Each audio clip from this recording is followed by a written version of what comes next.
Pro Group Management. Workers' comp that works for you. This is 7 at 7 from the Las Vegas Review-Journal. Good morning, everyone. I'm Kelsey Kendall. We're starting off with your top stories brought to you by Nevada Hand Silver Sky Assisted Living Community. Learn more at nevadahand.org. Struggling to find closure, one Las Vegas family calls it a nightmare getting justice for the 41-year-old man killed in downtown Las Vegas. Review-Journal's Jen Ah explains. Jen? Kelsey, 3 years later, his family is still in tears. What we're living is a nightmare, a daily nightmare. In March of 2019, authorities say 41-year-old Raul Moran was shot in the head by an employee of a downtown Las Vegas store. His parents say his condition was inoperable and they had to let him die. The tough decision that my parents have to make. But I live with her and my dad daily, crying. Prosecutors initially charged the employee, 25-year-old Victor Cruz, with battery with a deadly weapon, but then a twist. It's hard, it's gut-wrenching when you're, facing family members and, they're trying to grieve, but you're not able to give them all the answers. The Clark County DA says after watching surveillance video of Moran acting bewildered, they decided Cruz acted in self-defense. That, quote, everything within our knowledge pointed to no intent to kill, no intent to actually discharge the firearm. While the case was dismissed, Moran's family members say they will continue to be his voice. Kelsey? And Monday evening, Las Vegas police shot and killed an unidentified man who they say aimed a gun at officers. It happened at Palm Street. Officers engaged the subject with verbal communication, requesting that he put down the firearm. The subject refused, and at one point pointed the firearm at our officers. Officers discharged their firearms, striking the subject. Police say the suspect later died at the hospital. And more on the donations from the Las Vegas community making their way to the Ukraine border this week. Review-Journal's James Schaefer has more.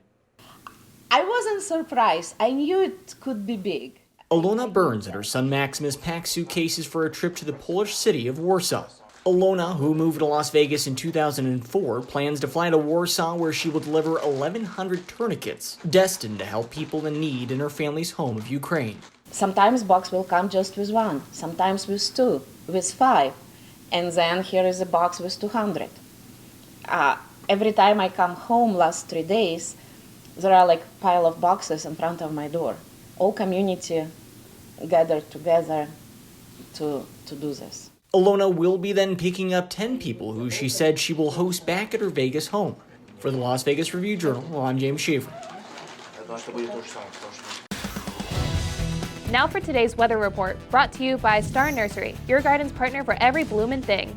We're off to a cooler start for the week.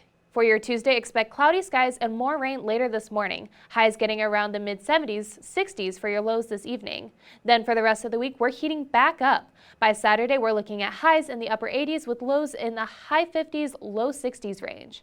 Might see some cloud coverage here and there, but looks like clear, sunny skies after these rainy days.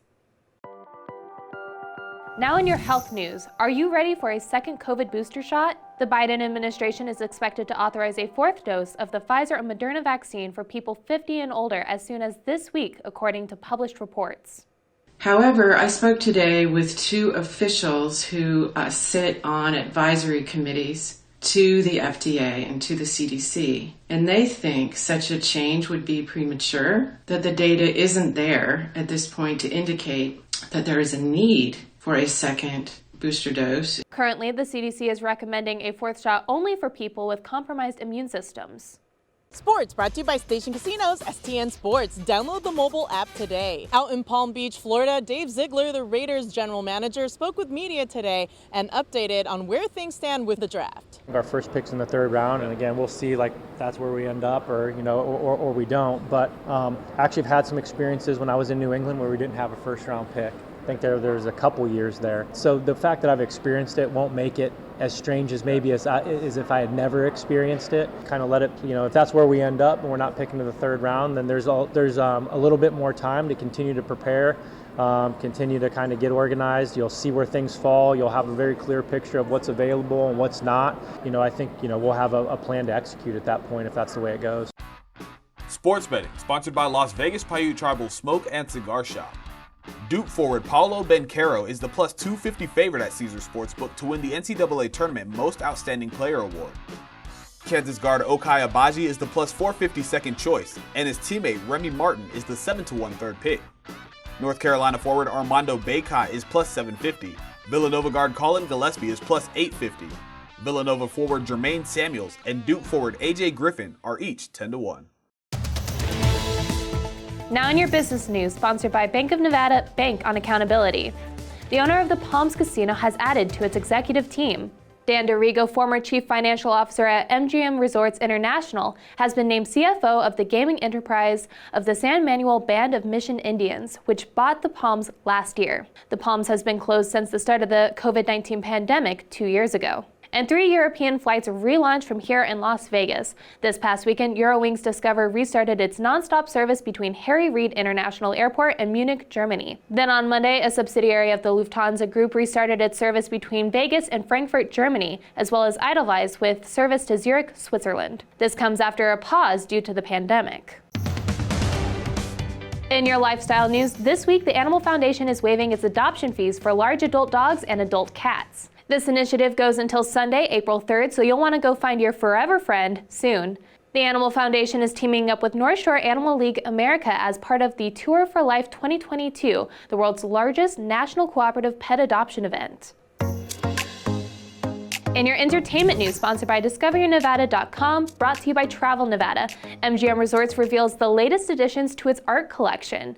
There are 9 new pieces from 7 different artists whose work is typically found in galleries and museums. Now they can be found at the check-in desk or at the dining room hall around the Bellagio, Park MGM, and Aria, where anyone can appreciate them. And one MGM official said they help, quote, share the importance of diversity and inclusion in everyday lives. Thank you for watching 7 at 7 a.m. I'm Kelsey Kendall. If you have an Amazon Fire TV, just search Review Journal to download our channel. Watch Las Vegas breaking news streaming live on your OTT device. And if you're watching 7 at 7 on YouTube, don't forget to give us a like and hit that subscribe button down below. We'll see you back here later today for 7 at 7 p.m. from the Las Vegas Review Journal. Have a great day. Review Journal Studio, sponsored by Adam Kuttner. Get the maximum settlement as quickly as possible. This 7 at 7 update, sponsored by Pro Group Management. You're watching 7 at 7 from the Las Vegas Review Journal.